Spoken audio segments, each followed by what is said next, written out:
देख तेरे संसार की हालत, चाय की चुस्कियों के वक्त खून की प्यास।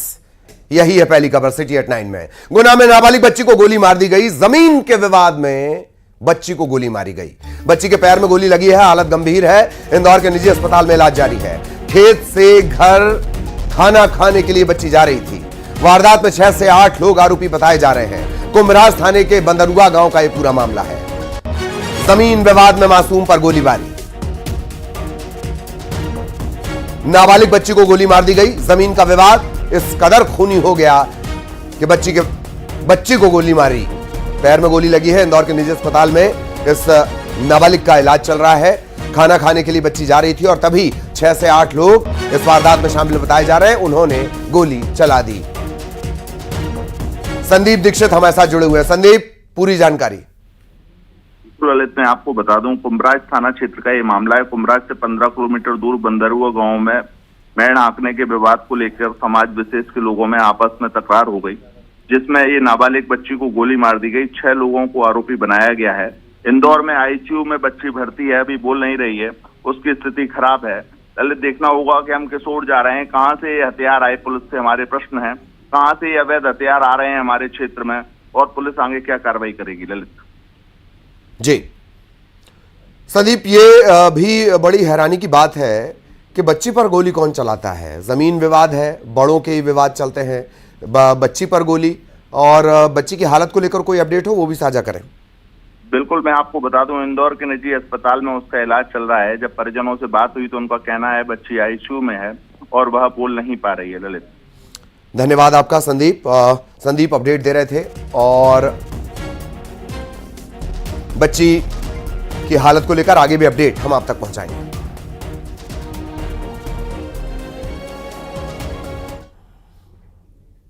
और अगली खबर उनके लिए, हुक्काम हुक्मरान देख लें, किसान अभी भी परेशान है। टीकमगढ़ में खाद के लिए किसान भारी परेशानियों का सामना कर रहे हैं। सुबह 4 बजे से किसान कतारों में लगा है।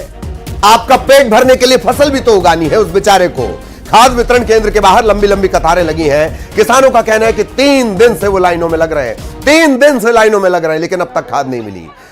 लगाइए इन नेताओं को एक बार लाइन में, लगाइए इन अफसरों को एक बार कतार में, तब ये समझेंगे इन कतारों की जरूरत क्या है।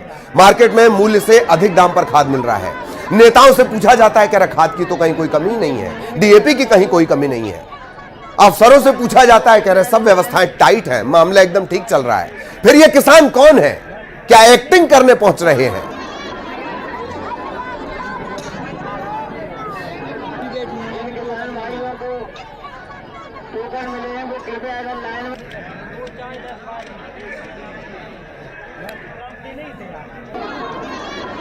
खाद लीजिए का सुबह से आज मिली लेन लंबाई पे लगी है। कितने दिन से आ रहे थे? 3-4 दिन हो गए। अच्छा, सोसाइटी को मिल रही खाद के? हाँ, सोसाइटी पे गए थे।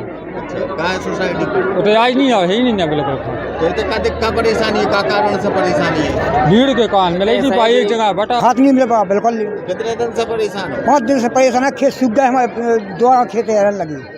अच्छा, कितने दिन से आ रहे हैं? 5 दिन से आ रहा, सब 5 दिन से खेत 2 हैरान लगे हमारे। खाद के कागज लाइन में लगे रहे, पीछे से टोकन बढ़ के आगे वाले हम 3 दिन ही से परेशान है। कितने दिन से आ रहे हैं? 3 दिन से आ रहे हैं और खाद नहीं मिल पा रही। हाँ, वो पहले नंबर लग जा लाइन में। टीकमगढ़ से सहयोगी राजीव रावत इस वक्त हमारे साथ जुड़े हुए हैं। राजीव, क्या जवाब मिल रहा है? 3 दिन से किसान तो खाली हाथ है, जिम्मेदारों के पास कोई जवाब है? देखिए, किसानों का इस समय बड़ा ही समय अमूल्य रहता है, क्योंकि खेती का समय है और किसानों ने पानी देकर खेतों में पानी दे दिया है। अब बोनी का वक्त आ गया है। इसको लेकर किसान खाद के लिए अब जद्दोजहद कर रहे हैं और सुबह 4 बजे से लाइनों में जाकर खड़े हो जाते हैं और देर शाम तक लाइनों में लगे रहते हैं, लेकिन इसके बावजूद भी खाद नहीं मिल पाता है। और कई किसान तो 3-3 दिन से रोज आ रहे हैं और लाइनों में दिन भर खड़े होते हैं और फिर शाम को उनको खाली हाथ लौटना पड़ता है और मायूसी हाथ ही लौटती है, क्योंकि खाद वितरण में जो लापरवाही की जा रही है, अधिकारी कर्मचारियों की लापरवाही की जा रही है और खाद वितरण केंद्र सीमित बनाए गए हैं, जिससे किसानों को काफी दिक्कत हो रही है। पहले जो सोसाइटियों पर खाद बेचा जाता था और बिकता था, वहां से किसान आसानी से खरीद लेते थे। गांव के पास ही किसानों को खाद मिलने की सुविधा हो जाती थी।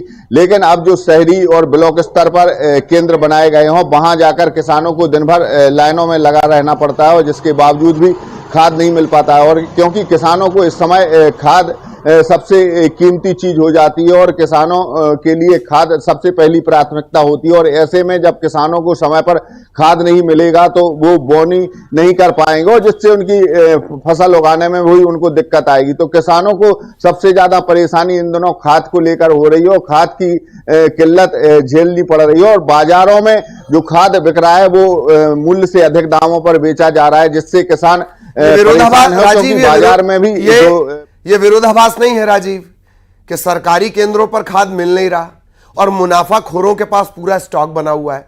यह भी बताएं कि दिक्कत डीएपी की है या यूरिया की है राजीव?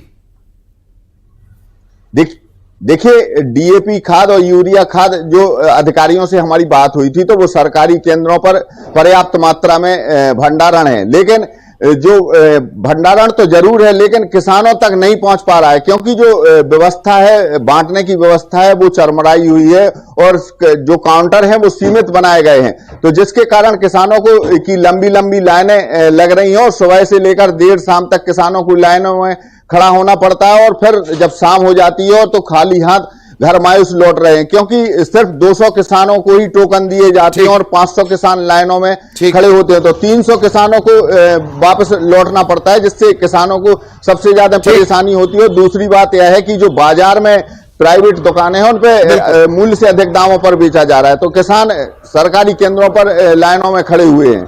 बिल्कुल बिल्कुल, बहुत धन्यवाद राजीव इस अपडेट के लिए। टीकमगढ़ से सहयोगी राजीव विस्तार से जानकारी दे रहे हैं।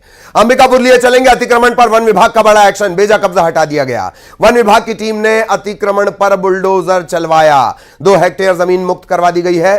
2 हेक्टेयर पर बेजा कब्जा था। वन विभाग की टीम के साथ साथ पुलिस बल, प्रशासन की टीम मौजूद रही। मैनपाट वन परिक्षेत्र के बिसरपानी गांव में यह कार्रवाई हुई है। न्यूज 18 मध्य प्रदेश छत्तीसगढ़ पर एक्शन की एक्सक्लूसिव तस्वीरें इस वक्त आप देख रहे हैं। बेजा कब्जा करके रखा गया था वन विभाग की जमीन पर, 2 हेक्टेयर जमीन पर उसे कब्जा मुक्त कराया गया है। अंबिकापुर मैनपाट वन परिक्षेत्र बिसरपानी गांव।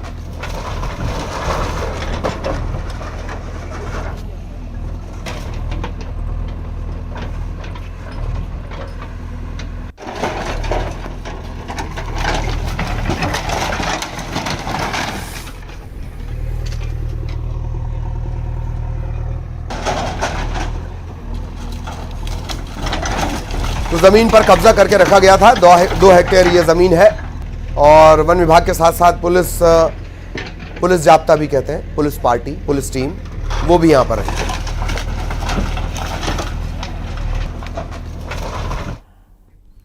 खबर बैतूल से, जहां 2 गुटों में जमकर लाठी डंडे चल गए हैं। लाठी, डंडा, पत्थर, लात, घूंसा, जिसको जो मिला उसने वो चला दिया। 1 घंटे तक सड़क पर मारपीट होती रही। 2 महिलाओं के सिर पर चोट आई है। दोनों महिलाओं को जिला अस्पताल में भर्ती करवाया गया, इलाज इनका चल रहा है। बैतूल की ये तस्वीरें भी, 2 गुटों में जमकर लाठी, डंडे, लात, घूंसे, पत्थर चले हैं। विवाद शुरू हुआ, धीरे धीरे विवाद मारपीट तक पहुंच गया।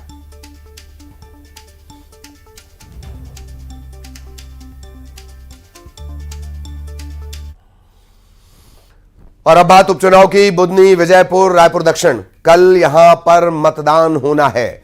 वोटिंग के लिए पोलिंग पार्टियां रवाना हो रही हैं। आज डोर टू डोर प्रचार कर सकेंगे प्रत्याशी। जनसभा, बड़ी रैली, ये इनका आयोजन नहीं होगा, प्रचार क्योंकि रुक गया है। छोटी छोटी बैठक, हालांकि जो प्रत्याशी है वो ले सकते हैं। छोटी छोटी बैठक, छोटी बैठक के नाम पे कोई बड़ा तमाशा नहीं होगा।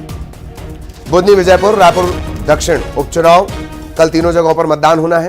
पोलिंग पार्टियां इसके लिए रवाना हो रही हैं। बैलेट यूनिट के साथ सभी को सामान दे दिया गया है और अब ये पोलिंग पार्टियां अपनी जिम्मेदारी संभालेंगी। इन्हीं के कंधों पर चलता है दुनिया का सबसे बड़ा लोकतंत्र, सबसे बड़ी जमहूरियत।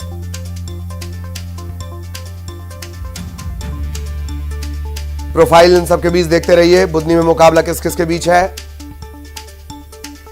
विजयपुर के क्या हाल है और रायपुर दक्षिण का चुनावी समीकरण क्या कहता है?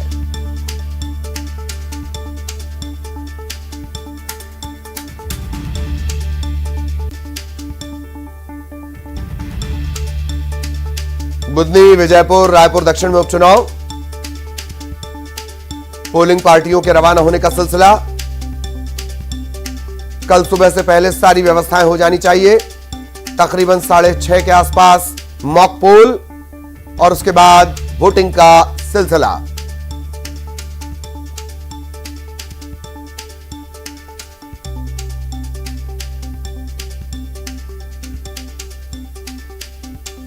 हमारे सहयोगी हमारे साथ जुड़े हुए हैं। वासु हमारे साथ भोपाल से जुड़े हुए हैं, युगल रायपुर का अपडेट हमें देंगे। वासु, पहले आपके पास आना चाहूंगा। पोलिंग पार्टियां रवाना, तैयारियां पूरी? बिल्कुल, देखिए प्रशासनिक तैयारियां भी, चुनाव आयोग की तैयारियां भी और राजनीतिक दलों की भी जो तैयारियां हैं वो लगभग पूरी हो चुकी हैं, क्योंकि अंतिम 24 घंटे शेष हैं और ये 24 घंटे होते हैं मैनेजमेंट वाले। मैनेज करना पड़ता है पॉलिटिकल पार्टीज को, अपने तमाम कार्यकर्ताओं को, बूथ एजेंट्स को, और जो अलग अलग बूथों पर जिन कार्यकर्ताओं को जिम्मेदारी जो है वो दी जाती है कि आप वहाँ पर मुस्तैद रहिए, मौजूद रहिए, शांतिपूर्ण मतदान चलता रहे, अपनी पार्टी के पक्ष में मतदान होता रहे। ये तमाम जो व्यवस्थाएं हैं वो जमाने वाला आज दिन होता है, क्योंकि जनसभाएं, बड़ी रैलियां जो हैं उन पर रोक लग जाती है, प्रचार प्रसार का जो शोर है वो थम जाता है। प्रत्याशी जरूर छोटी छोटी बैठकें जो हैं वो कर सकते हैं, डोर टू डोर जाकर कैंपेन्स कर सकते हैं, लेकिन इसके अलावा सबसे महत्वपूर्ण यही होता है कि कार्यकर्ताओं के साथ चर्चा की जाए और कल के दिन की जो पूरी जमावट है उसको सुनिश्चित करने का काम किया जाए। वहीं प्रशासन इस कोशिश में लगा हुआ है कि ज्यादा से ज्यादा मतदान हो, लोग घरों से बाहर निकले, अपना वोट कास्ट करें, अपना जनप्रतिनिधि जो है वो चुनने का काम करें और फेयर इलेक्शन पूरी तरीके से हो, फेयरलेस इलेक्शन जो है वो पूरी तरीके से हो। कहीं किसी तरीके का कोई राजनीतिक दबाव, धन बल, बाहुबल का उपयोग ना हो। जो फ्रीबीज बांटी जाती हैं वो सबसे ज्यादा जो घटनाएं सामने आती हैं वो इलेक्शन के ठीक एक दिन पहले होती हैं। तो उसको रोकने के लिए भी आज जो पुलिस पार्टियां हैं, जो बाहर की फोर्सेस लगाई गई हैं, वो मुस्तैद रहेंगी और कोशिश यही होगी कि किसी तरीके की कोई दिक्कत परेशानी चुनाव के पहले ना खड़ी हो। जी बिल्कुल, श्योपुर से तो इस तरह के रुझान वाली चीजें भी आने लगी हैं। युगल भी हमारे साथ बने हुए हैं। युगल, क्या अपडेट? देखिए ललित, हम इस वक्त जहां पर मौजूद है वहां पर चुनाव सामग्री का वितरण है वो किया जा रहा है। देखिए यहाँ पर पूरी तैयारियां हैं वो की गई है और यहाँ पर बिल्कुल कतार लग करके जो अधिकारी कर्मचारी हैं जिनकी ड्यूटी लगाई गई है वो यहाँ पर जो चुनाव सामग्री लेने आए हैं। सर, क्या है आपकी पूरी तैयारी चुनाव पर? अभी सामान ले रहे हैं सर। जी, कहाँ लगी आपकी ड्यूटी? कौन सी सेक्टर 51 जी, आपकी तैयारी किस तरह की है? जी, इससे पहले भी आप चुनाव में हिस्सा लिए? जी।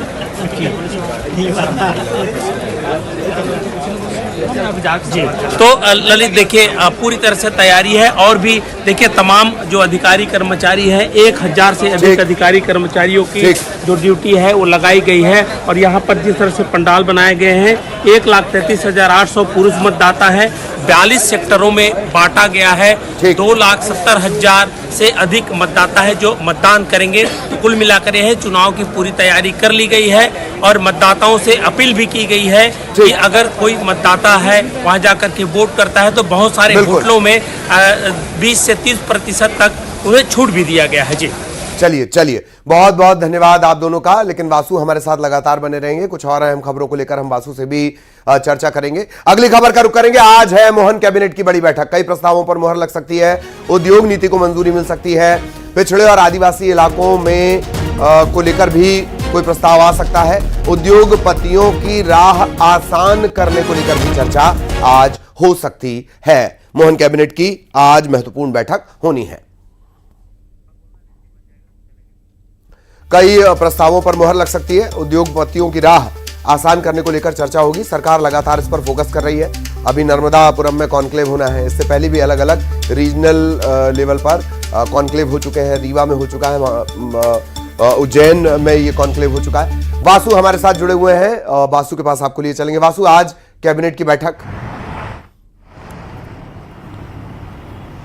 निश्चित तौर पर बहुत ही महत्वपूर्ण आज कैबिनेट की बैठक होने जा रही है, क्योंकि अब मध्य प्रदेश में आप देखें तो लगातार इन्वेस्टर समिट्स पर जो है वो काफ़ी फोकस जताया गया है और इसका सीधा सा एजेंडा यही है कि मध्य प्रदेश में ज़्यादा से ज़्यादा निवेश आए और जितना निवेश आएगा उतनी इकोनॉमिक ग्रोथ जो है वो मध्य प्रदेश में देखने को मिलेगी। मध्य प्रदेश के युवाओं के हाथों में काम होगा, रोजगार होगा और डायरेक्ट और इनडायरेक्ट जो इकोनॉमी है वो बढ़ती हुई नजर आएगी। जीडीपी जो है वो बढ़ेगी। आत्मनिर्भर मध्य प्रदेश और भारत बनाने की दिशा में जो काम है वो तेज हो सकेंगे। लिहाजा इसी को लेकर आज जो महत्वपूर्ण प्रस्ताव है वो बैठक में आ सकते हैं। अगर आप देखें तो नई इंडस्ट्रियल जो पॉलिसी है वो जो बनकर लगभग तैयार हो गई है उसको आज मंजूरी मिल सकती है और इस पॉलिसी को बहुत ही फ्लेक्सिबल बनाया गया है, जिसमें जो उद्योगपति मध्य प्रदेश में निवेश करना चाहेंगे उन्हें सिंगल विंडो से ही सारी जो सुविधाएं वो प्राप्त हो सकेंगी, चाहे वो जमीन को लेकर हो, वाटर रिसोर्सेज को लेकर हो, बिजली को लेकर हो, तो तमाम तरीके की जो अलग अलग परमिशंस लगती हैं, चाहे वो आप पॉल्यूशन कंट्रोल से लेकर एनवायरनमेंट से संबंधित हो, तो इन सभी चीज़ों को बहुत ही आसानी से उपलब्ध कराया जा सके।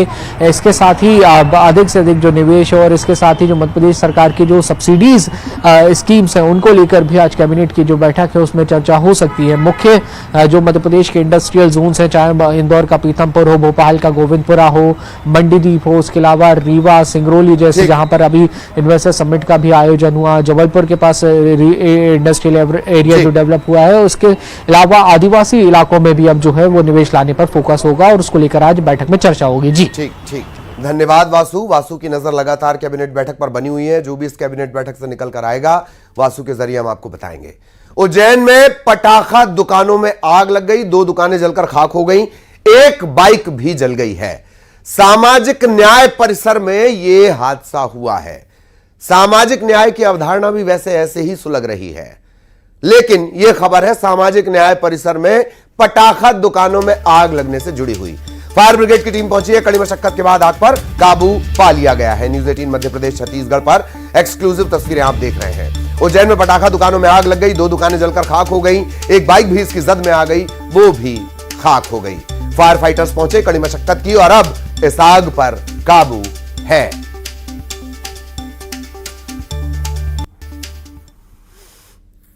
और बिलासपुर में कबाड़ के अवैध कारोबार पर पुलिस ने बड़ी कार्रवाई की है। कबाड़ का अवैध कारोबार करने वाले 2 आरोपी गिरफ्तार किए गए हैं। 5 लाख का अवैध कबाड़ जब्त किया गया है। कबाड़ भी अवैध होता है, जान लीजिए। ट्रक भी जब्त कर लिए हैं। सिरगिट्टी पुलिस ने पूरा एक्शन लिया। कबाड़ के अवैध कारोबार को करने वाले 2 लोग गिरफ्तार किए गए हैं। पूछताछ इनसे की जा रही है। 2 ट्रक भी जब्त हुए हैं। 5 लाख का अवैध कबाड़ जब्त हुआ है।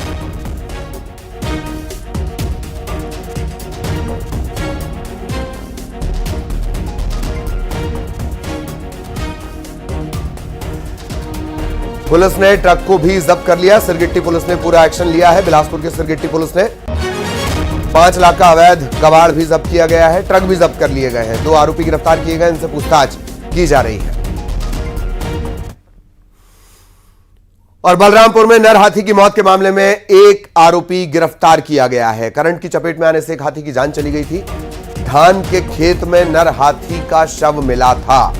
आरोपी ने अपने खेत में हाई वोल्टेज बिजली के तार लगा रखे थे। इसकी चपेट में आने से हाथी की मौत हुई थी और अब इस मामले में इसे गिरफ्तार कर लिया गया है। बलरामपुर का पूरा मामला।